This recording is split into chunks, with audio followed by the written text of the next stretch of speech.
Ngeri, senjata rahasia Rusia ini belah Eropa jadi dua.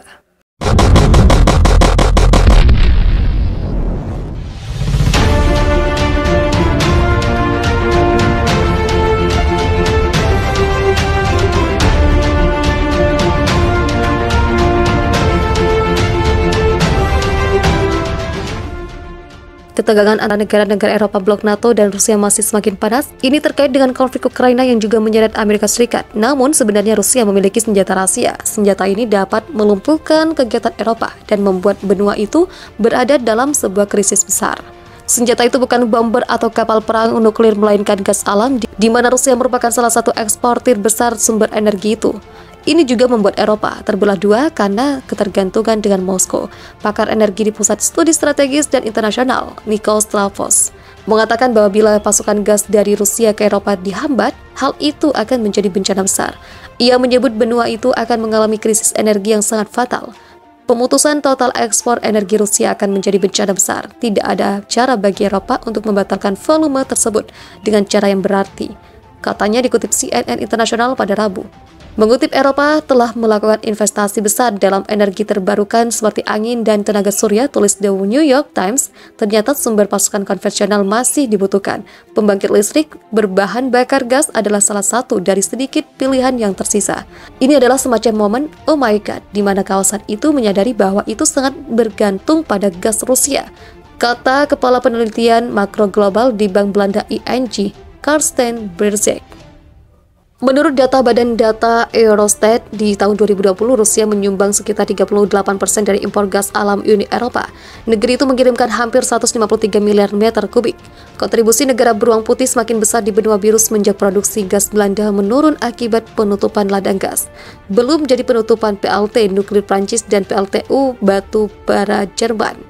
Saat ini Eropa masih menghadapi tekanan dari krisis energi akibat pasokan yang langka, sehingga menyebabkan harga gas masih tinggi. Dampaknya biaya-biaya jadi mahal baik untuk rumah tangga maupun industri.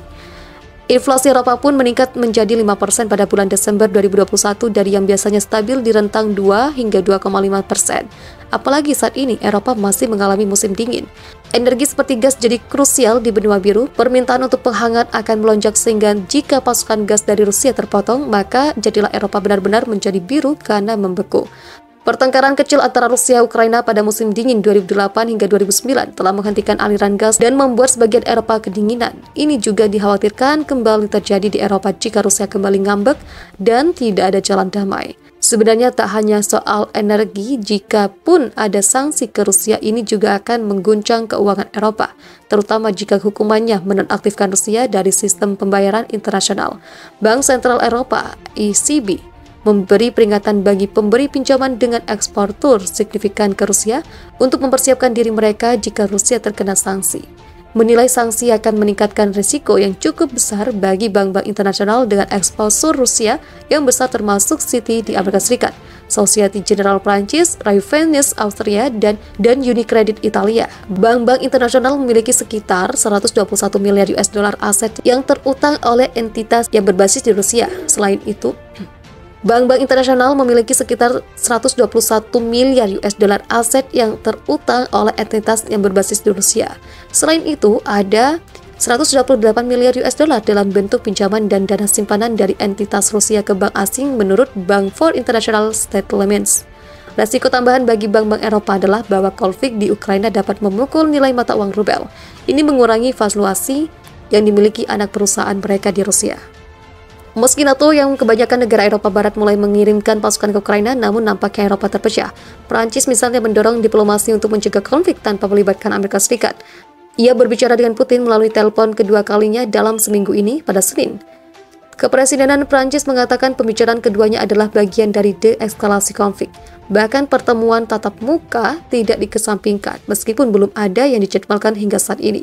Kremlin juga mengatakan kedua pemimpin, termasuk tuntutan Putin untuk jaminan keamanan yang akan mencakup penghentian mengikat secara perluasan pengaruh NATO ke Eropa Timur. Sebelumnya di akhir Januari lalu, Prancis dan Jerman juga menginisiasi pembicaraan gencatan senjata antara Rusia dan Ukraina.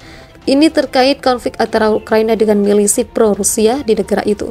Kelompok Normandia, begitu kelompok ini disebut, menyebut ada kemajuan positif Dalam pembicaraan, dialog akan terus dikejar, tegas Perancis. Perlu diketahui keberadaan kelompok pro-Rusia di Ukraina juga terkait ambisi Moskow menjauhkan Kiev dari NATO. Sejak revolusi menggulingkan pro-Rusia terjadi di Ukraina, Moskow menganggap kedekatan Barat dan Ukraina sebagai ancaman. Sementara itu, anggota NATO lain, Hungaria juga turun tangan. PM Viktor Orban melakukan pembicaraan dengan Putin pada Selasa. Ia menegaskan perbedaan Rusia dan Barat masih bisa dijembatani. Kesepakatan damai bisa dimunculkan. Situasinya serius, perbedaannya substansial, kata Orban pada konferensi pers. Tetapi perbedaan posisi yang ada dapat dijembatani, dimungkinkan untuk membuat kesepakatan yang menjamin perdamaian dan keamanan Rusia, dan itu juga dapat diterima oleh anggota NATO.